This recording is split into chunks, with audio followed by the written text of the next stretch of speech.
ओम नमो भगवते वासुदेवाय नमः। जय माता रानी। दोस्तों, आपके अपने चैनल धर्म साधना में आपका बहुत बहुत स्वागत है।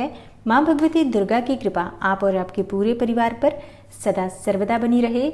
दोस्तों, पूर्णिमा तिथि अपने आप में संपूर्ण तिथि मानी गई है। इस दिन किसी भी मनोकामना से अगर आप लक्ष्मी नारायण की आराधना करते हैं तो मनोकामना कोई भी हो, भगवान श्री हरि विष्णु और माँ लक्ष्मी की कृपा से वो पूर्ण होती है, क्योंकि पूर्णिमा का मतलब ही होता है मन की समस्त कामनाओं को पूर्ण करने वाली तिथि। तो हर महीने की पूर्णिमा वैसे तो बहुत महत्वपूर्ण होती है। बहुत से भक्त इस दिन व्रत धारण करते हैं, लक्ष्मी नारायण की आराधना करते हैं, सत्यनारायण भगवान की कथा का पाठ करते हैं या ब्राह्मण द्वारा करवाते हैं। लेकिन विशेष रूप से महत्वपूर्ण होती है शरद पूर्णिमा, जो कि आश्विन मास के शुक्ल पक्ष में आती है। शरद पूर्णिमा के कई नाम हैं, जैसे कि कोजागरी पूर्णिमा, कौमुदी पूर्णिमा, रास पूर्णिमा। शरद पूर्णिमा के दिन चंद्रमा अपने 16 कलाओं से परिपूर्ण होता है और शास्त्रों के अनुसार आज की रात्रि में, मतलब आश्विन मास की शुक्ल पक्ष की पूर्णिमा तिथि की रात्रि में चंद्रमा धरती के बहुत पास होता है और ऐसा माना जाता है कि आज की रात्रि में चंद्रमा की किरणों से अमृत की वर्षा होती है। और शास्त्रों के अनुसार आज की ही रात्रि में, मतलब शरद पूर्णिमा पर, आश्विन मास की शुक्ल पक्ष की पूर्णिमा तिथि पर चंद्रमा की अमृतमयी किरणों में भगवान श्री कृष्ण ने रास लीला की थी। इसलिए आश्विन मास की पूर्णिमा को रास पूर्णिमा कहा जाता है। तो आज की वीडियो में मैं आपसे बात करने वाली हूँ कि आश्विन मास की पूर्णिमा तिथि कब है, तिथि कब प्रारंभ होगी, कब समाप्त होगी, और जो भक्त पूर्णिमा तिथि का व्रत धारण करते हैं उन्हें व्रत कब धारण करना है। स्नान दान और दीपदान की पूर्णिमा कब होगी, आज हमें दीपदान कहाँ करना चाहिए, कब करना चाहिए। और शरद पूर्णिमा की रात्रि में खीर का विशेष महत्व होता है। आज की रात्रि में चंद्रमा की रोशनी में खीर रखी जाती है और उस खीर को प्रसाद स्वरूप अगले दिन ग्रहण किया जाता है। तो खीर रखने का नियम क्या होता है, कब हमें खीर रखना चाहिए चंद्रमा की रोशनी में और किस प्रकार से रखना चाहिए, ये संपूर्ण जानकारी आपको आज की वीडियो में शेयर करने वाली हूँ। और इसके साथ ही माँ लक्ष्मी की कृपा पाने के लिए आज विशेष क्या करना चाहिए।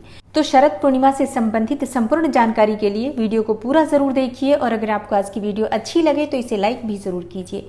दोस्तों, आपके लाइक्स, आपके कमेंट्स मेरे लिए बहुत महत्वपूर्ण है। ये एकमात्र जरिया है जिनसे मुझे पता चलता है कि आपको ये वीडियो अच्छी लगती हैं और आपके लिए ये वीडियो उपयोगी है। तो अगर वीडियो अच्छी लगती है तो लाइक तो ज़रूर ही किया करें।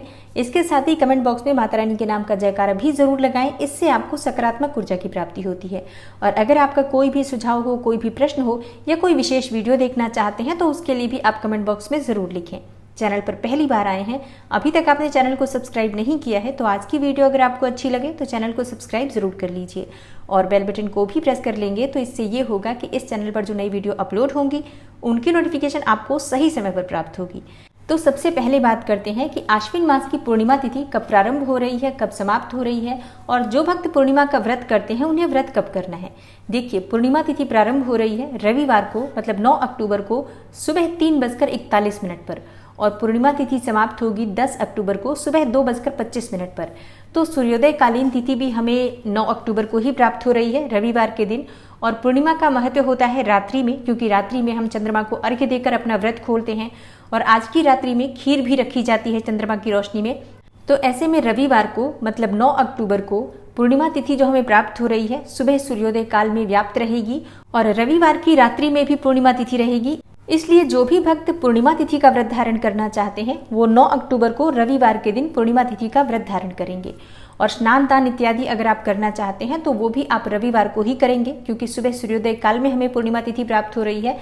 तो जो भक्त पवित्र नदियों में स्नान करना चाहते हैं या उनके आसपास ऐसी सुविधा है कि वो पवित्र नदी में स्नान कर पाते हैं तो बिल्कुल आपको पवित्र नदियों में स्नान के लिए जाना चाहिए। लेकिन अगर आपके पास ऐसी सुविधा नहीं है कि आप किसी नदी में स्नान कर पाएं तो अपने घर में ही गंगा जल मिश्रित जल से स्नान कीजिए और उसके बाद भगवान सूर्यदेव को जल अर्पित कीजिए। घर के मंदिर में भगवान श्री हरि विष्णु और माँ लक्ष्मी की विधिवत पूजा आराधना कीजिए या जो भी देवी देवता आपके घर के मंदिर में विराजित हैं सबकी विधिवत पूजा आराधना कीजिए। और जो भक्त पूर्णिमा तिथि का व्रत धारण करना चाहते हैं उन्हें व्रत का संकल्प जरूर लेना है, क्योंकि आप व्रत रखते हैं कोई भी तो बिना संकल्प लिए आपके व्रत का आपको फल प्राप्त नहीं होता। तो भगवान श्री हरि विष्णु के सामने शुद्ध घी का दीपक प्रज्वलित कर लीजिए, अपने दाहिने हाथ में अक्षत जल और पुष्प ले लीजिए और इसके बाद अपने व्रत का संकल्प ले लीजिए कि आज आपने पूर्णिमा तिथि का व्रत धारण किया है। और जिस भी मनोकामना से आप व्रत कर रहे हैं अपनी मनोकामना भगवान श्री हरि विष्णु और माँ लक्ष्मी से कहिए, उनसे पूर्ण करने के लिए प्रार्थना कीजिए। व्रत में जाने अनजाने कोई गलतियां हो जाती हैं उसके लिए क्षमा प्रार्थना कर लीजिए। उसके बाद आप विधिवत पूजा आराधना कर सकते हैं उनकी।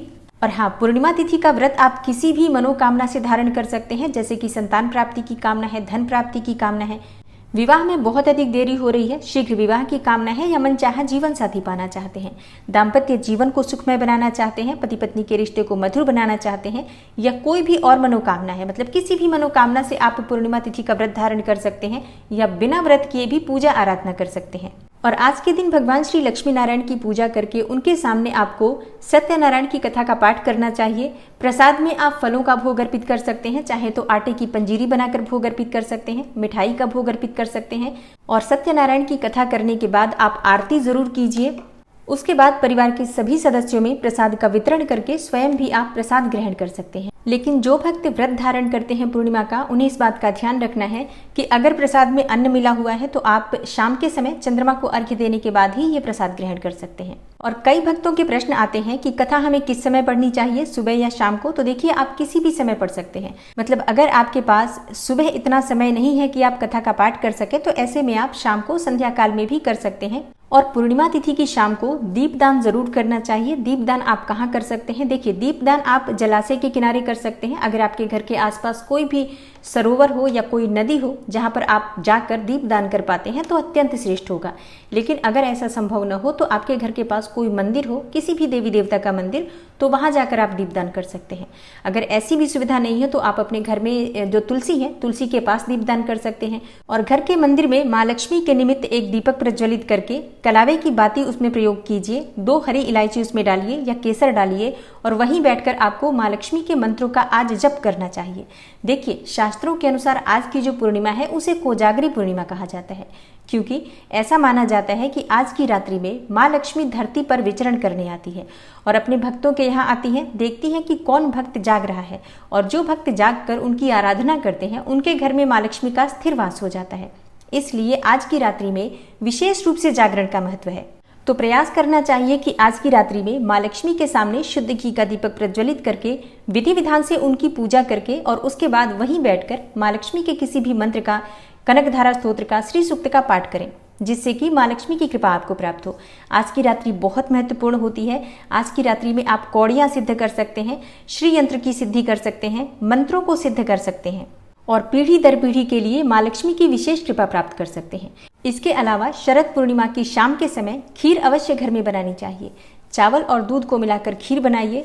उसके बाद ये खीर चंद्रमा की रोशनी में रखी जाती है और चंद्रमा की रोशनी में जब आप रखते हैं तो या तो चांदी के पात्र में रखें या फिर मिट्टी का पात्र बहुत शुभ माना जाता है, आप मिट्टी के पात्र में भी रख सकते हैं।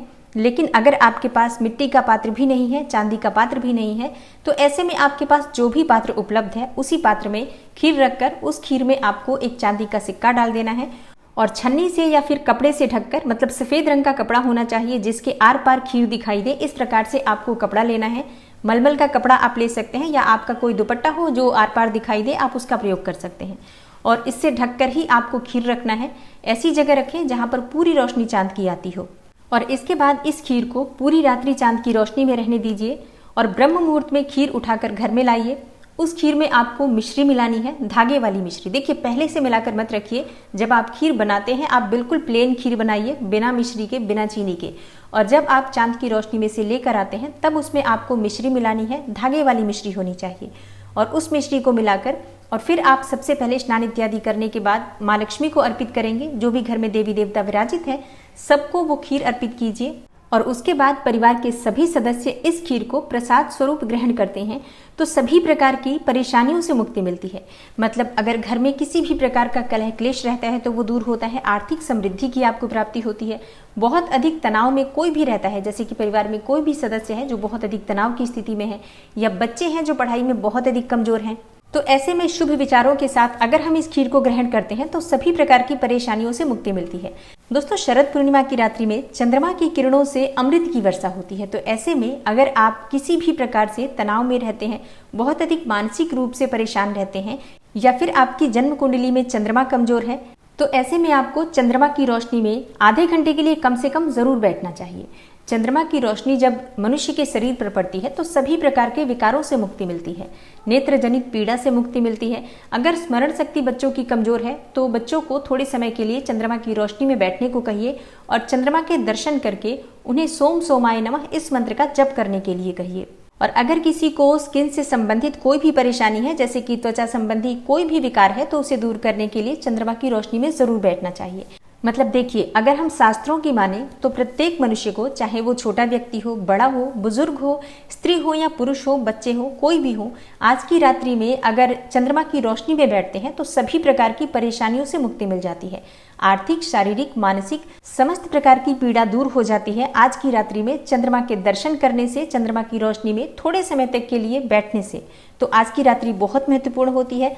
जरूर आपको कुछ समय निकालकर चंद्रमा की रोशनी में बैठकर ओम सोम सोमाय नमः इस मंत्र का जप करना चाहिए। और आज के दिन प्रयास करना चाहिए कि थोड़े समय के लिए चंद्रमा को देखते हुए बिल्कुल भी पलकें न झपकाएं।